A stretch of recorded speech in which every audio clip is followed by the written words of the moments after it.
ঢাকা মহানগর দক্ষিণ বিএনপি জ্যেষ্ঠ সদস্য, ঢাকার মেয়র প্রার্থী, বিএনপি মনোনীত ঢাকা মহানগর দক্ষিণের মেয়র প্রার্থী জনাব প্রকৌশলী ইশরাক হোসেনের মুক্তির দাবিতে আয়োজিত ঢাকা মহানগর দক্ষিণ ছাত্রদল কর্তৃক আয়োজিত আজকের এই মানববন্ধন কর্মসূচিতে সভাপতিত্ব করছেন ঢাকা মহানগর দক্ষিণ ছাত্রদলের বিপ্লবী আহ্বায়ক, আন্দোলন সংগ্রামে বেড়ে ওঠা নেতৃত্ব আবেল সিকদার। উপস্থিত রয়েছেন বাংলাদেশ জাতীয়তাবাদী ছাত্রদল সহ ছাত্রদলের কেন্দ্রীয় সংসদের সাবেক নেতৃবৃন্দ। উপস্থিত রয়েছেন স্বেচ্ছাসেবক দল দক্ষিণের সাধারণ সম্পাদক সহ যুবদল স্বেচ্ছাসেবক দলের বিভিন্ন পর্যায়ের নেতৃবৃন্দ এবং আজকের এই মানববন্ধন পরিচালনা করছেন ঢাকা মহানগর দক্ষিণ ছাত্রদলের সংগ্রামী সদস্য সচিব, রাজপথ থেকে বেড়ে ওঠা নেতৃত্ব নিয়াজ মাহমুদ নিলয় সহ উপস্থিত ঢাকা মহানগর দক্ষিণ ছাত্রদলের সকল থানা, কলেজ সহ ঢাকা মহানগর দক্ষিণ ছাত্রদলের সকল পর্যায়ের নেতা কর্মীদের জানাচ্ছি রক্তিম শুভেচ্ছা, বিপ্লবী অভিনন্দন। সংগ্রামী নেতৃবৃন্দ, জনাব ইশরাক হোসেনের যে জনপ্রিয়তা সারা বাংলাদেশে শুধু নয়, এই ঢাকা রাজধানী ঢাকাতে, এবং আমরা গর্ব করে বলতে পারি বাংলাদেশের প্রতিটি শিক্ষা প্রতিষ্ঠানের সাধারণ শিক্ষার্থীরাও তার পিতা এই বিএনপির অন্যতম যারা সংগ্রামী নেতৃত্ব দিয়ে আজকে দলকে ধরে রেখেছিলেন, সেই সাদেক হোসেন দুকাল সুযোগ্য উত্তরসূরি ইশরাক হোসেন শুধুমাত্র বিএনপি নেতা নয়, শুধুমাত্র সাধারণ জনগণের ভোটে নির্বাচিত হওয়ার মতো যোগ্যতা সম্পন্ন একমাত্র মেয়র প্রার্থী নয়, তিনি সাধারণ শিক্ষার্থীদের মাঝেও চরম বিপুল জনপ্রিয়তা অর্জন করেছেন।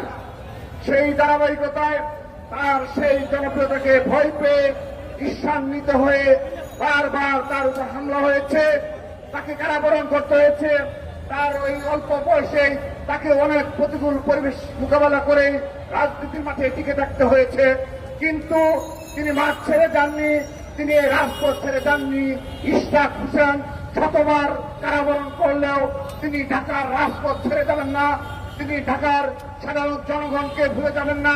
তার বাবার মতো এই ঢাকার জনগণকে, এই ঢাকা মহানগরীকে একটি স্বপ্নের নগরী হিসেবে পরিণত করবেন ইনশাআল্লাহ।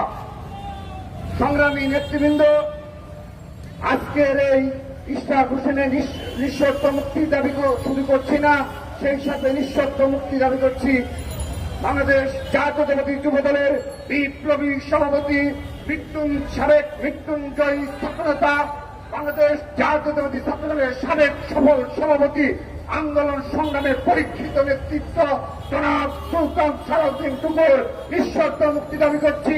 সেই সাথে নিঃশর্ত মুক্তি দাবি করছি যুবদল কেন্দ্রীয় সংসদের সাবেক সফল সভাপতি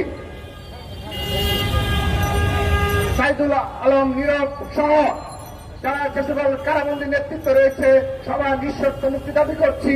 সেই সাথে আমি আজকের এই ইশরাক হোসেনের নিঃশর্ত মুক্তির দাবিতে আয়োজিত মানববন্ধনে বলতে চাই, এই বাংলাদেশে একমাত্র সংগঠন বাংলাদেশ জাতীয়তাবাদী ছাত্রদল, যারা শত বাধা প্রতিকূলের পরিবেশের পর রাজপথে দুর্দান্ত প্রতাপে টিকে রয়েছে, যারা সাধারণ শিক্ষার্থীদের অধিকার বাস্তবায়নে ক্যাম্পাস কিংবা ক্যাম্পাস সংলগ্ন এলাকায় প্রতিনিয়ত সাধারণ শিক্ষার্থীদের অধিকারের প্রশ্নে এবং এই বাংলাদেশের স্বাধীনতা সার্বভৌমত্বের পক্ষে এবং গণতন্ত্রের পক্ষে তারা প্রশ্নাতীত ভূমিকা পালন করছে।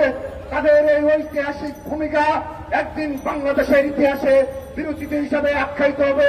সেই সাথে আমি বলতে চাই, আজকের এই প্রচন্ড তাপ দেহকে উপেক্ষা করে ঢাকা মহানগর দক্ষিণ ছাত্র দলের ব্যানারে যে সকল ছাত্র নেতারা আজকের এই মানবপথে সফল করছে, আপনারা লক্ষ্য করে থাকবেন যে দীর্ঘ একটি মানববন্ধন ইতিমধ্যে 22 ছাড়িয়ে গিয়েছে।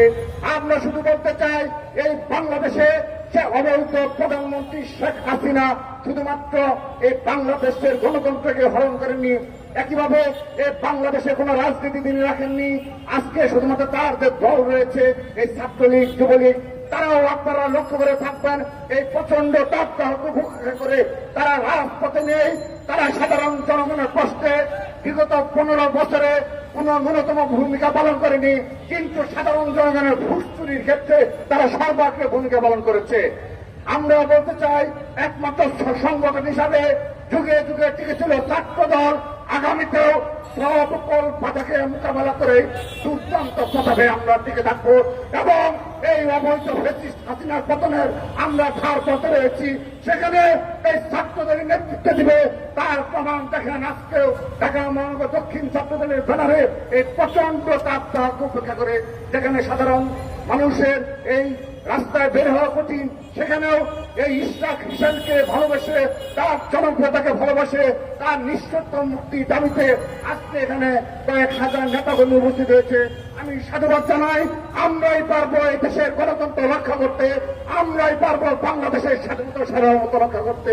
প্রিয় নেতৃবৃন্দ সেই আশাবাদ ব্যক্ত করে এবং আবারও জনাব ইশরাক হোসেনের নিঃশর্ত মুক্তি দাবি করে শুধু আমি বলছি না, আমি বলে দিতে চাই যারা এই খুনের সাথে জড়িত ছিল, যারা সুলতান সালাউদ্দিন টুকু ইশরাক হোসেনের নেতৃত্বকে দমিয়ে রাখতে চায়, তাই এই এর পেছনে যে সকল যারা জড়িত রয়েছে অবৈধ শাসকদের আমরা সকলকে বিচারের আওতায় নিয়ে আসবো এবং এই প্রতিটি কারাগারের প্রতিটি দিনকে আমরা সেদিন সমুচিত জবাব দেব, যেদিন বাংলাদেশের গণতন্ত্র আমরা পুনরুদ্ধার করব। সেই আশাবাদ প্রত্যয় ব্যক্ত করে আগামীতে সকল প্রতিকূল পরিবেশকে মোকাবেলা করে ছাত্রদল রাজপথে টিকে থাকবে সেই প্রত্যাশা ব্যক্ত করে এখানে শেষ করছি। বাংলাদেশ জিন্দাবাদ, শহীদ রাষ্ট্রপতি অমর হোক, দেশ নেত্রী বেগম খালেদা জিন্দাবাদ, আগামীর রাষ্ট্রনায়ক বাংলাদেশের অহংকার দেশ নায়ক জনাব তারেক রহমান জিন্দাবাদ জিন্দাবাদ। সবাইকে ধন্যবাদ। ছাত্রদলের সকল পর্যায়ের নেতাকর্মীদের অনুরোধ জানাচ্ছি আমরা শেষ পর্যন্ত এখানে যখন প্রধান অতিথি এবং সভাপতিরা বক্তব্য রাখবেন শেষ সময় পর্যন্ত আমরা সবাই সুশৃঙ্খলভাবে আজকের এই মানববন্ধনকে সফল করব।